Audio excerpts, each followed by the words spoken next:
We've made tons of videos about how to prepare matcha, but this video is about how to destroy matcha. I'll be putting matcha in a steam room, a freezer, a spice cabinet, and under intense light to see how sensitive matcha can be to light, humidity, and odors. I'll be doing everything I can to destroy the quality of the matcha powder and show you how improper matcha storage can lead to a decrease in flavor. At the end of the video, we'll give you all the answers when it comes to how to properly store your matcha so you can keep it fresh for longer. So first, I'll set up a plate of matcha and put it underneath bright light for a few hours. This is something you really want to avoid because light can degrade the nutrients in a matcha, leading to a duller color and a more stale flavor. But is that really true? We're going to find out soon enough. Next, I put some matcha into my spice cabinet to see how it affects the flavor. I always warn people not to keep their matcha too close to where they cook because the matcha powder can really absorb odors. But how much can it really absorb in a couple of hours? This is what I wanted to find out. They also say not to keep matcha in humid environments, so I put some in my bathroom and turned the hot shower on full blast. I wanted to see what this super humid environment would do to the matcha powder. Last but not least, I wanted to put some in the freezer. This is often recommended as a good place to store your matcha, but there's one big reason why it might not be. But let's start out by trying the light exposed matcha. Now, a better test would have been to put the matcha outside in bright sunlight, but because it's winter, a lamp is going to have to do. You can already see that just after a few hours there's some discoloration. The original matcha is more green, but what is really remarkable is the flavor. I prepared a bowl of this matcha and found the taste to be very stale and almost rubbery. It's really unusual to taste this flavor in a matcha.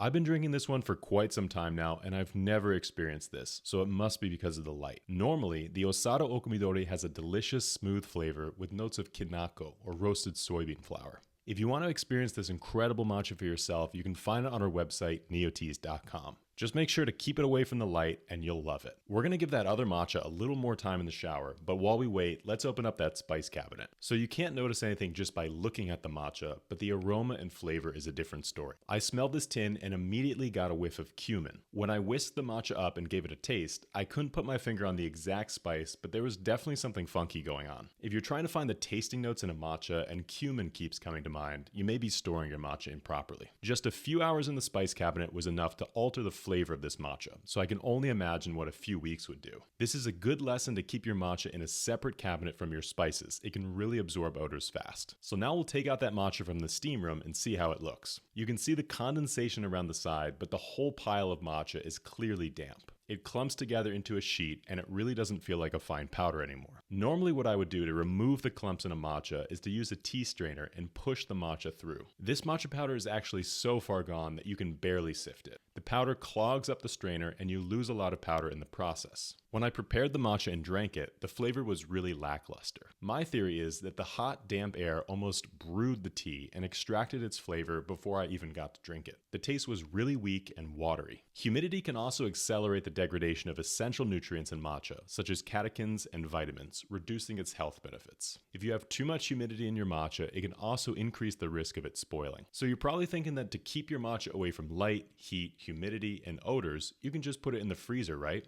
There's actually one good reason why you might not want to do this. Let's defrost the final matcha and see what it looks like. But before we get to that, if you're enjoying this video so far, it would really mean a lot to us if you could like the video and subscribe so you can see more tea videos in the future. So if you take a look at the tin of matcha itself, you notice something interesting happening. There's actually condensation forming on the tin. This is because the tin itself is much colder than the air, so the water vapor turns into liquid on the tin. The same thing can happen to the matcha itself, which can introduce humidity to the powder. As we mentioned before, this humidity can be harmful to the matcha powder, and the constant freezing and thawing will introduce more and more humidity, eventually degrading the quality. The same is not true for the refrigerator, and as long as you don't have a ton of strong odors in the fridge, you can store your matcha in there. Just make sure to keep it tightly sealed. So given what we know from these tests, let's talk about proper matcha storage. We want to keep the matcha away from light to avoid this so-called photodegradation. This is why you don't want to keep matcha in a glass jar, but rather an opaque metal tin that doesn't let any light through. We also want to keep the matcha away from humidity and other odors. This is why it's really important to get an airtight seal. One thing you can do is get one of these clips to put on your matcha. Carefully press some of the air out of the bag, tightly seal it, and put the clip on. Then you can put this bag into the matcha tin and put the top back on. If you have a pop top matcha or just a regular tin, don't worry, these can form an airtight seal as well. On the lid, you can see this layer of foam that allows you to form an airtight seal. Just tightly screw the top so it seals up and you're good to go. You may also find a matcha that just comes in a bag. Just make sure that you match up the zipper perfectly so you can tightly seal it before putting it back into storage. Once you open up a pack of matcha, try to drink it within 2 to 3 months and don't have too many tins open at one time. Finally, where you keep your matcha also matters.